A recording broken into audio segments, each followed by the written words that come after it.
तो tangents and normals हमारा पूरा ख़त्म हो गया है। तो अब चालू करते हैं रेट मेजर्स। अभी रेट मेजर्स में कैसे कैसे टाइप के सम आते हैं वो मैं तुमको डिटेल में बताता हूँ। रेट मेजर्स,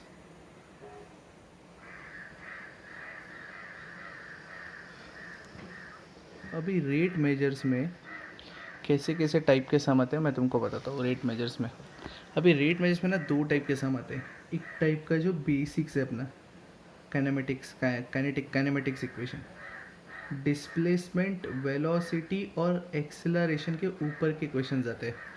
तो डिस्प्लेसमेंट वेलोसिटी और एक्सेलरेशन के ऊपर के क्वेश्चन आते हैं। और दूसरा टाइप है जिसमें तुम लोग को अभी कैसे क्वेश्चन होते हैं मैं तुमको बताता हूँ। कंसीडर करो तुम्हारा स्क्वायर का साइड इंक्रीज हो रहा है। अभी स्क्वायर का साइड कितने यूनिट्स पर सेकंड से इंक्रीज हो रहा है वो अपने को दिया रहेगा, और तुमको उसका एरिया कितने यूनिट्स पर सेकंड से इंक्रीज हो रहा है वो फाइंड करने का है। समझो तुमको एक स्पीयर दिया, बलून दिया, एक बलून, और बलून में तुम कितने वॉल्यूम का तुम हवा फ्लो कर रहे हो वो तुमको दिया रहेगा, और तुमको कितना उसका सरफेस एरिया बढ़ रहा है वो तुमको कैलकुलेट करना पड़ेगा। मतलब उसको वो सम क्वेश्चंस में क्या आता है, तुमको वॉल्यूमेट्रिक फ्लो रेट पता होना चाहिए। क्या होता है वॉल्यूमेट्रिक फ्लो रेट, फिर rate of change of sphere के क्वेश्चंस में रेडियस आता है, rate of change of radius होता है, या कभी कभी सिलेंडर कोन की क्वेश्चन हो गए तो rate of change of height भी रहता है, या स्लैंट हाइट रहेगा एल जिससे हम लोग डिनोट करते हैं। तो rate of change of radius, rate of change of height, फिर हमने रेट ऑफ चेंज ऑफ अपने को rate of change of surface area भी आता है, फिर rate of change of volume भी आता है, rate of change of surface area आता है, फिर rate of change of volume आता है। तो ये दो टाइप के सम में डिवाइडेड होता है, ठीक है। तो बस याद रखना, rate of change of x बोला मैंने, rate of change of x तो वो होता है d x by d t, मतलब change of x with respect to time. Rate of change of y बोला तो वो होता है d y by d t. Similarly मैंने rate of change of volume बोला वो होता है d v by d t, ऐसे ही याद रखो। सिमिलरली मैंने rate of change of area बोला तो वो होता है D A by d t. मतलब रेट ऑफ चेंज मतलब क्या, विद रिस्पेक्ट टू टाइम ही होता है हमेशा, ठीक है। सिमिलरली, और ये था अपना वॉल्यूमेट्रिक वगैरह के क्वेश्चन है तो हम लोग को क्या करना चाहिए। और जो टाइप 1 का क्वेश्चन जिसमें डिस्प्लेसमेंट वेलोसिटी एक्सेलरेशन है तो उसके लिए याद रखना एस हमेशा, मोस्ट ऑफ द टाइम में S is always a function of time. S is always a function of time. S मतलब होता है डिस्प्लेसमेंट, जिसको कभी कभी एक्स से भी डिनोट करते हैं। एस मतलब होता है फंक्शन ऑफ टाइम, जिसको कभी कभी एक्स से भी डिनोट करते हैं। डिस्प्लेसमेंट वो हमेशा फंक्शन ऑफ टाइम रहेगा। वेलोसिटी वो होता है d s by d t, मतलब rate of change of displacement. Rate of change of क्या, डिस्प्लेसमेंट, या अपने को कभी कभी d x by d t भी लेना पड़ता है। एक्सीलरेशन होता है rate of change of velocity. Acceleration क्या होता है, rate of change of velocity. या तो इसको ही डिफरेंशिएट किया ना, d v by d T को ही डिफरेंशिएट किया तो एक्सेलरेशन आता है। मतलब इसको डिफरेंशिएट किया मतलब सेकेंड डेरिवेटिव हो गया ना इसका। मतलब acceleration in terms of displacement क्या होता है, d two s by d t square. Acceleration in terms of displacement क्या होता है, d two s by d t. तो तुमको समझा एक्सेलरेशन इज इक्वल टू क्या होता है, d v by d t या d two s by d t square. मतलब डिस्प्लेसमेंट का सेकंड डेरिवेटिव लेंगे तो एक्सेलरेशन आएगा, या वेलोसिटी का फर्स्ट डेरिवेटिव लेंगे तो भी एक्सेलरेशन आएगा, ठीक है। तो ये तुम्हारे टाइप 1 के सम्स है और ये तुम्हारे टाइप 2 के सम्स है। मैं दोनों टाइप के सम्स तुमको ब्रीफ में डिवाइड करके वीडियोज़ बनाने वाला हूँ। तो अभी हम प्रोसीड करते हैं टाइप 1 के सम्स के लिए, ठीक है। तो टाइप 1 के सम्स मतलब डिस्प्लेसमेंट, वेलोसिटी, एक्सेलरेशन। तो ऑलरेडी मैंने यहाँ पे एक क्वेश्चन लिख के रखा है जहाँ पे बोला है if displacement s at a time t is what, s is equal to minus t cube plus 3t square plus 3t plus 5। तो मैंने तुमको बोला था तुमको डिस्प्लेसमेंट हमेशा with of function of time ही रहेगा। तो एस इज इक्वल टू क्या है, एफ ऑफ टी, मतलब minus t cube plus 3t square plus 3t plus 5। Then velocity at time t is equal to 2 second पूछा है। Then velocity at time t is equal to 2 second पूछा है। तो अपने को पता है v इज इक्वल टू क्या होता है, d s by d T. अपने को पता है v इज इक्वल टू क्या होता है, d s by d t. मतलब ये डिस्प्लेसमेंट का डेरिवेटिव क्या, मतलब ये डिस्प्लेसमेंट का हमने क्या किया, डेरिवेट किया विद रिस्पेक्ट टू टाइम। तो अगर मैं इसका डेरिवेटिव लेता हूँ विद रिस्पेक्ट टू टाइम तो माइनस टी क्यूब का डेरिवेटिव होता है -3t² प्लस 3t² का डेरिवेटिव होता है 6t प्लस 3t का डेरिवेटिव होता है 3 और प्लस 5 का डेरिवेटिव 0, तो वो लिखने का ज़रूरत नहीं है। तो वेलोसिटी का आंसर क्या है अपने को -3t² plus 6t plus 3। But velocity at time t is equal to 2 second बोला है ना, तो velocity at time t is equal to 2 second substitute करो, 2 पुट करो, तो -3 इंटू 2 का स्क्वायर मतलब 4 प्लस 6 इंटू 2 प्लस 3, तो इसका आंसर क्या आने वाला है -3 into 4 will be -12, 6 into 2 will be 12, तो ये कैंसिल हो जाएगा तो +3 बचेगा 3। अभी इसमें यूनिट्स तो डालना पड़ेगा। वेलोसिटी क्या होता है मीटर पर सेकेंड, पर इधर किधर डिस्प्लेसमेंट मीटर नहीं दिया तो हम लोग उसको यूनिट्स लेंगे, यूनिट्स। तो वेलोसिटी क्या है यूनिट्स पर सेकेंड, क्योंकि टाइम दिया था अपने को सेकेंड्स में। तो वेलोसिटी कितना है अपने को 3 यूनिट्स पर सेकेंड। सिमिलरली सेकेंड क्वेश्चन पे फोकस करो। अभी सेकेंड क्वेश्चन में क्या लिखा है, ये second question, if s is equal to 90 minus t³ / 3 then particle comes to rest after time t is equal to, वो अपने को फाइंड करने का है, ठीक है, after time t is equal to find करने का है। अगर डिस्प्लेसमेंट दिया 90 minus t³ / 3 then particle comes to rest after. अभी तुम ऑब्जर्व करो, पार्टिकल अगर रेस्ट पे आ रहा है मतलब उसका फाइनल वेलोसिटी 0 मतलब v0 होना चाहिए। तो जब वेलोसिटी 0 होगा वो टाइम पे टाइम निकालने का अपने को। तो वेलोसिटी पहले तो होता क्या है वो बता मुझे, वेलोसिटी क्या होता है ds/dt। वेलोसिटी होता क्या है ds/dt, मतलब इसका डेरिवेटिव ना, ये डिस्प्लेसमेंट का डेरिवेटिव। तो 90 का डेरिवेटिव आएगा 9, 90 का डेरिवेटिव आएगा 9 माइनस 90 का डेरिवेटिव 9 माइनस t³ / 3 का डेरिवेटिव 3t² आएगा ना, इसका डेरिवेटिव है 3t²। तो ये 3 और ये 3 कैंसिल होगा, तो बचेगा क्या खाली t²। तो well the particle comes to rest after time t is equal, मतलब टाइम निकलने का जब भी पार्टिकल रेस्ट पे होगा। पार्टिकल रेस्ट मतलब वेलोसिटी 0, वेलोसिटी 0 मतलब 9 माइनस t² 0, इसका मतलब t² इक्वल टू क्या आया 9। अगर t² इक्वल टू 9 है तो t इज इक्वल टू क्या आएगा +-3। बट टाइम है वो टाइम नेगेटिव तो हो नहीं सकता, तो time has to be what 3 second, मतलब 3 सेकेंड के बाद वो पार्टिकल रेस्ट पे आएगा। तो तुमको समझा ये कैसे करना था। तो ये फर्स्ट और सेकेंड क्वेश्चन हमारा हो गया। तो अभी हम लोग बढ़ते हैं थर्ड क्वेश्चन की तरफ। तो ये अपना थर्ड क्वेश्चन है, क्या लिखा है, इफ़ s मतलब displacement is equal to 2 + 3t minus t² plus t³ then velocity when acceleration is 0, then the velocity when acceleration is 0, मतलब अपने को वेलोसिटी निकालना है जब एक्सेलरेशन कितना रहेगा 0। तो मतलब इधर वेलोसिटी का भी बात चल रहा है और एक्सेलरेशन का भी बात चल रहा है। तो वेलोसिटी का अपने को फॉर्मूला पता है, वेलोसिटी का फॉर्मूला क्या होता है ds/dt। वेलोसिटी का फॉर्मूला होता है ds/dt।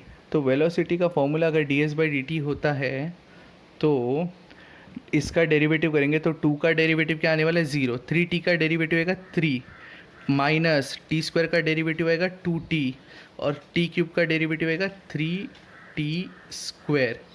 तो वेलोसिटी का फॉर्मूला क्या है अपने को 3 माइनस 2t प्लस 3t²।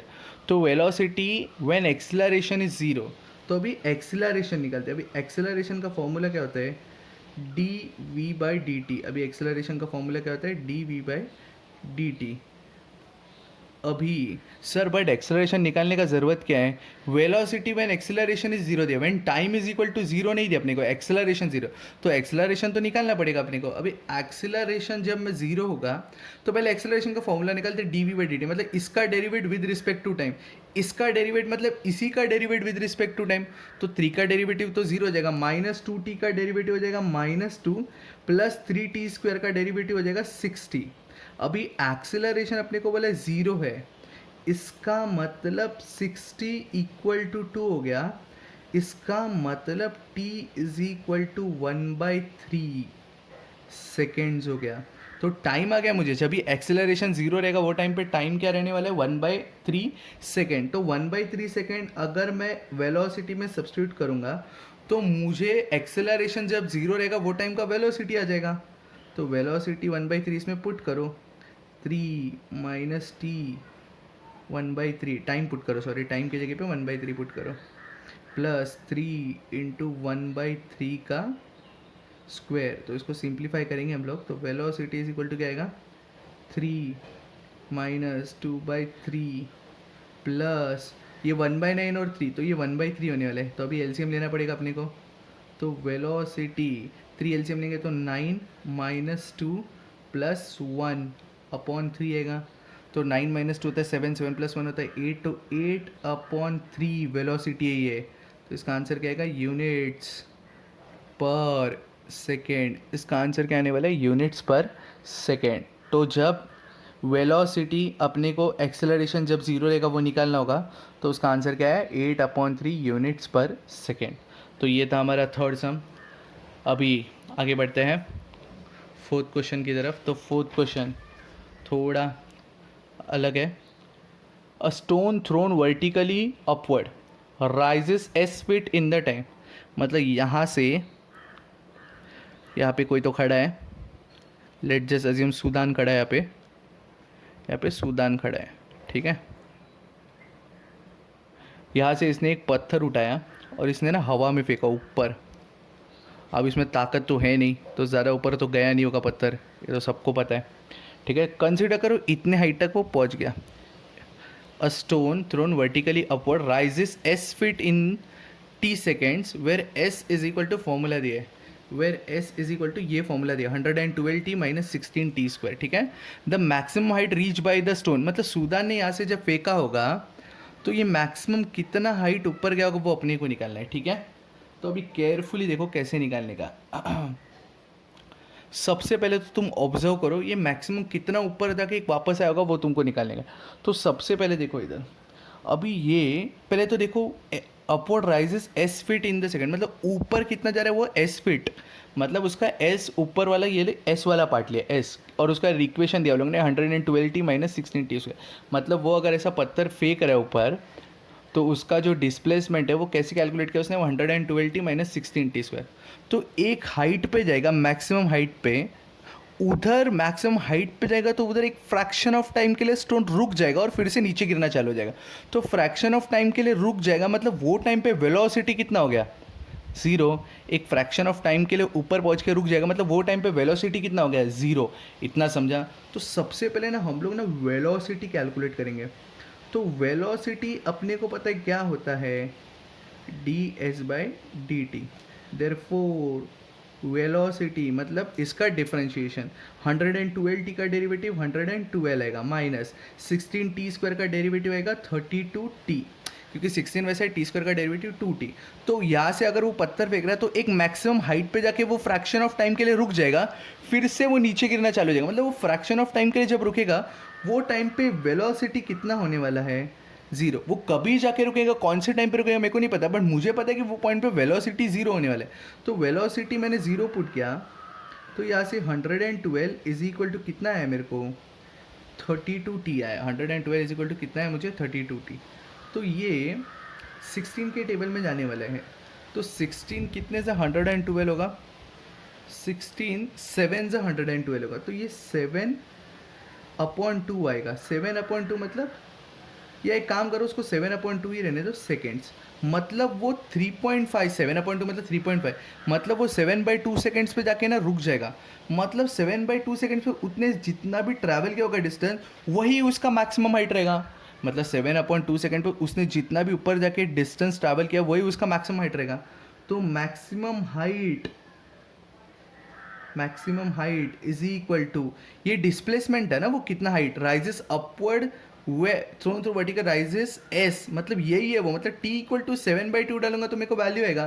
तो इधर मैं डालूंगा 112 इंटू 2 के जगह पे 7/2, मतलब वो किधर तक जा रहा है उसका ही इक्वेशन ये दिखा। देखो ना stone thrown vertically upward rises s feet, मतलब ये हाइट ही उसको s फीट दिया है 7/2 सेकेंड्स माइनस 16 7/2 का स्क्वायर, तो 112 वैसे ही रहेगा। तो एक काम करो 112 वैसे ही मत रखो, एक काम करो कैलकुलेशन कर लो 2 और 112, तो वो कितना आएगा 56 इंटू 7 आएगा।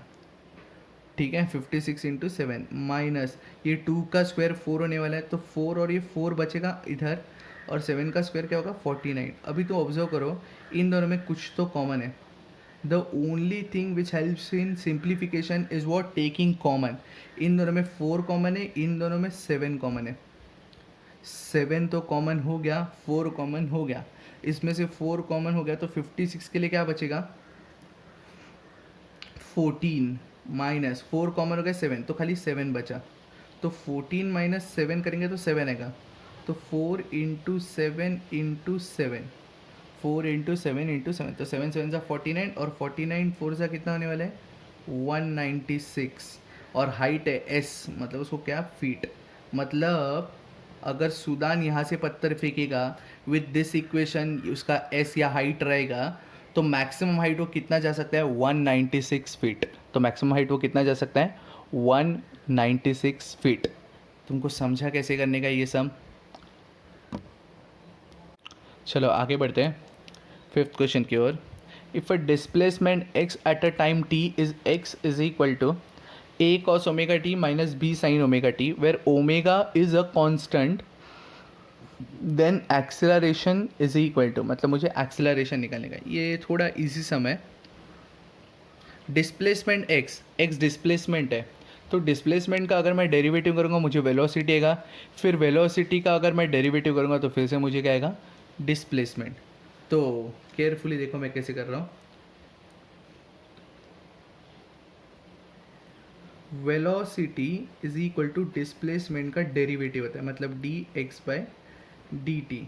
तो वेलोसिटी इज इक्वल टू इसका डेरिवेटिव, ए कांस्टेंट है और ओमेगा भी कांस्टेंट है मुझे बोला है, तो differentiation with respect to t होगा, मतलब टी खाली है, तो कॉस ओमेगा टी का डेरिवेटिव होगा minus sine omega T.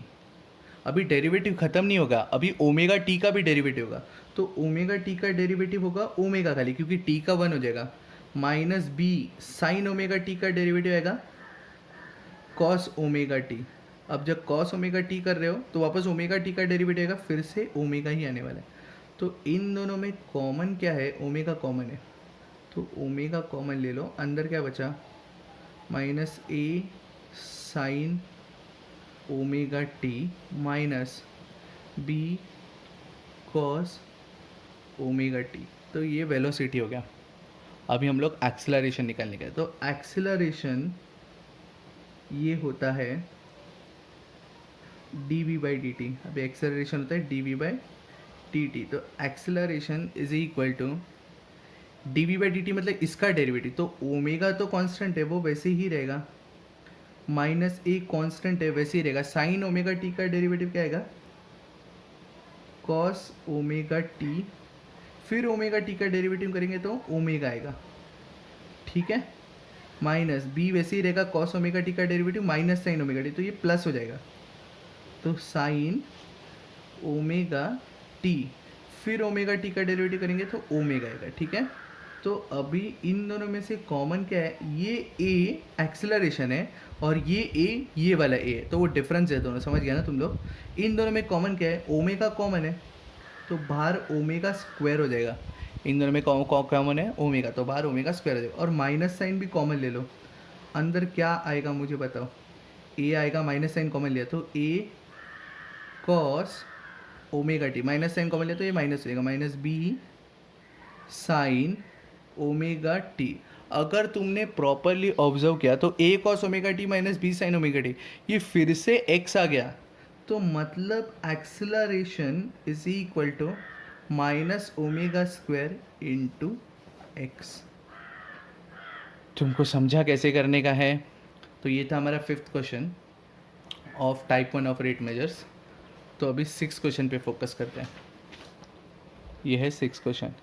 If a displacement x at a time t is x is equal to root of 1 plus t square, then acceleration in terms of x is, if displacement x at a time t is x is equal to root of 1 plus t square, then acceleration in terms of x is, तो कैसे निकालने का मैं फिर से बताता हूँ। Same ये जो अभी के हमने वैसा ही है, ये वेलोसिटी का फॉर्मूला होता है d x by d t. मतलब इसको डेरिवेट करने का विद रिस्पेक्ट टू टाइम, तो पहले तो रूट का derivative according to chain rule. तो अकॉर्डिंग टू चेन रूल अगर मैं रूट का डेरिवेटिव करूँगा तो 1/2 root of 1 + t², 1/2 root of 1 + t²। फिर बाद में 1 + t² का अगर हम लोग डेरिवेटिव करेंगे तो उसका डेरिवेटिव आएगा 2t, तो 2 कैंसिल हो जाएगा, तो बचा क्या, t/√1 + t²। ये वेलोसिटी का आंसर है, but we are not interested in velocity, अपने को क्या चाहिए, एक्सेलरेशन। अभी एक्सेलरेशन होता है, dv/dt, मतलब वेलोसिटी का derivate with respect to time. अभी जब मैं इसका डिफरेंशिएशन करूंगा तो u अपॉन वी रूल लगेगा, तो u अपॉन वी रूल लगेगा तो होल अपॉन में v का स्क्वायर होता है, तो 1 + t², √1 + t² का स्क्वायर, तो वो बचा 1 + t²। फिर बाहर √1 + t² वैसे ही रहेगा, t का डेरिवेटिव आएगा 1 माइनस t वैसे ही रहेगा, √1 + t² का डेरिवेटिव आएगा 1/√1 + t², और ऊपर 1 + t² का डेरिवेटिव 2t, ये आने वाला है।